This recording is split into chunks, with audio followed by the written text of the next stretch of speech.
What country do you think of when you hear Rainbow Mountain? Probably Peru, right?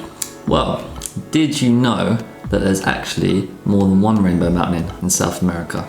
If you haven't already seen our vlog on Rainbow Mountain, then head here first and watch that. Argentina's Rainbow Mountain is found in the city of Humahuaca. It's in the region of Salta, which is in the north of Argentina.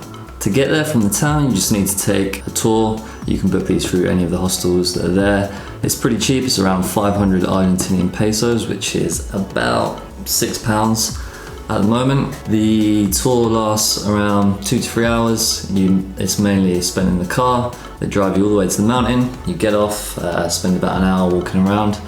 The best part about it is there's not much hiking or trekking to do. You get off, you get dropped at the viewpoint, and you can just see this lovely panoramic view of the whole mountain. If you get the chance to go and visit it on your travels through South America, then we suggest you definitely do it because it's just as good as the one in Peru, maybe even better. If you want to try and avoid a tour though, one thing we would suggest, which we did ourselves, was to rent a car. Renting a car in Argentina is probably one of the best ways to explore it. It's pretty cheap, and if there's more than one of you, then it becomes even cheaper. And you can drive to Rainbow Mountain yourself, spend as long as you want there.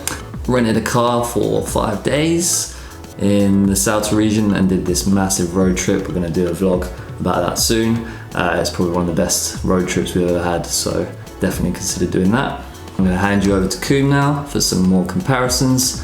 If you want to read the blog on Rainbow Mountain for Peru, click here. And everything you need to know, prices, what to bring, what to wear, it's all in the blog, so go and check that out there. So he said that this Rainbow Mountain might be even better than the one in Peru. Blasphemy, I hear you cry. There's a few things that we might as well consider. We're going to go through a few comparisons like cost, ease of trekking and conditions and all the rest of it to give you a better idea of those things to take into account when you visit. And at the end, we'll give a little opinion of which one we think is better and the reasons why. So the first thing I think that needs to be discussed is altitude. Both are high. The Rainbow Mountain in Peru is over 5,000 meters, which is really, really high. Everest is about 8,000, so you're like 2/3 the way there. Whereas in comparison, the Rainbow Mountain in Argentina near Humahuaca is only 4,300 meters high. I say only, it's 700 meters lower. Both of these altitudes could cause you to suffer altitude sickness. You need to spend some time acclimatizing to make sure you're comfortable with the trip. That being said, the altitude is less of a problem in Argentina because you don't have to do much walking. All you're doing once you're dropped off at the viewpoint is you walk down, you look around, and then you walk back up. The hardest bit is walking up this tiny hill. In Peru, on the other hand, the final ascent is like 150 meters climb up to the viewing platform, and it's hard, really hard. Already at 5,000 meters, you're struggling to breathe. Going up that last bit took like 45 minutes to an hour purely because you had to take the tiny steps just to get up there. The conditions in both are cold. Without, at these heights, it's going to be cold. Actually, I would class the conditions in Peru as confusing because if you're stood still, it's freezing. If you're walking, it's boiling. I'm sweating. It's also freezing. Whereas in Argentina, all you need is basically a windbreaker and potentially long trousers because you only spend an hour outside of the car. Walking conditions, Peru, you are walking for a period of time. Any condition is possible, so the footing could be muddy, slippery, dry, icy, anything. Yeah, in general, it's a bit more difficult to do. On the other hand, in Argentina, you can easily do it in trainers. Now, as we alluded to at the start of this video, you've probably not heard of the Rainbow Mountain in Argentina. And in fact, we first discovered the Rainbow Mountain in Argentina on our Rainbow Mountain trip in Peru because they asked us how many Rainbow Mountains we thought there were, and we thought there were one, which isn't true. All that means the one in Peru is far more touristic than the one in Argentina, and which is the main reason why you want to leave as early as possible to avoid crowds. At the viewing platform, there are a lot of people. The viewing platform in Peru is not very big, so there are just going to be a lot of people in general. In Argentina, I think we counted about 10, 12 people, something like that. Really peaceful. There's a lot of space to just chill out and just take in the view. That being said, the views around Peru are stunning. 360 views all around you, mountains, snow-capped peaks.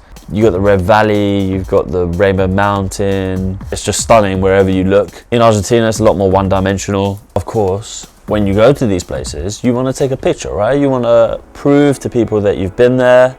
Not that your experiences aren't enough, but you want to put it on Instagram. You want to show it off. You want to be like, look what I did.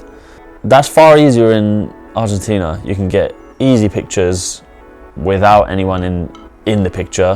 Whereas in Peru, not possible, really. There'll always be people around, so it's very difficult to get a just you photo. Unless you're really good at Photoshop, then you can take all the people out. Also, in Argentina, you can fly the drone, which we've nicknamed Del Boy the drone. He loves to get about, he loves to get out, he loves to have a fly, and we hate it when he can't come with us. Like, he feels really left behind. So in Argentina, he got a lot of use. Got some great footage out there.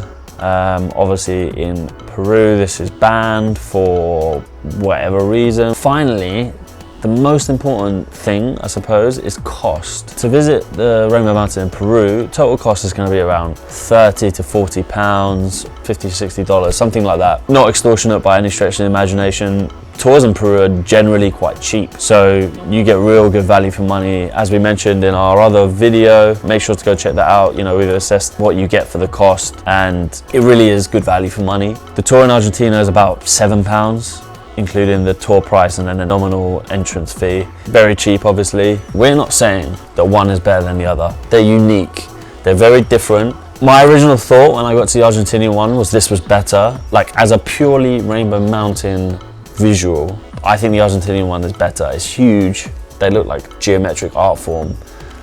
It's amazing. I felt a little bit disappointed by the one in Peru, purely because a lot of the pictures you see are Photoshop. So when you go there, if you go with that expectation, you're like, what? Where is it? That's probably my fault. I shouldn't have gone with that expectation. Yeah, in summary, both are amazing. If you're visiting Peru, go and see the Rainbow Mountain there. If you're visiting Argentina, go and see the Rainbow Mountain there and make the judgment for yourself. Well, once you've done it, tell us how you feel. Put it in the comments. Tell us what you think.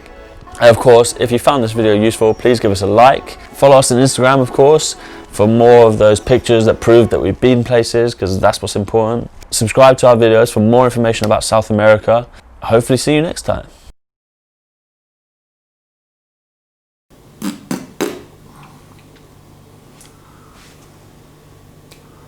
If you want to try and avoid a tour though, it goes on for a long, long way.